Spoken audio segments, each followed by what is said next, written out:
এই ভাই তোরা দেখ ওই জায়গায় দাঁড়ায় এরকম কি করতিছে, ও কি পাগল টাগল হয়ে গেল নাকি? দেখ তো। হ্যাঁ ঠিক বলেছিল, কিন্তু অনেকক্ষণ ধরে ওই গাছ ধরে দাঁড়ায় আছে। চল চল আমরা একটু আগে দেখি তো ও কি করতেছে।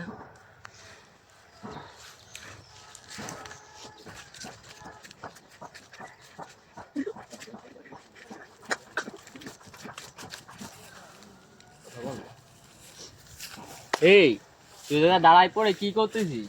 গাছের সামনে দাঁড়ায় পড়ে পাগল টাগল হয়ে গেলি না তুই? কেন, কি হয়েছে? এই কি দাঁড়ায় রয়েছিস দেখছি কতক্ষণ ধরে, পাগল টাগল হয়ে গেছিস না? এই তোরা কি জানিস মানুষের শরীরে বৈদ্যুতিক সিস্টেমের মতো কাজ করে? মানুষের শরীরে কিসের বৈদ্যুতিক সিস্টেম? আমাদেরকে ভূগোল পড়াচ্ছ?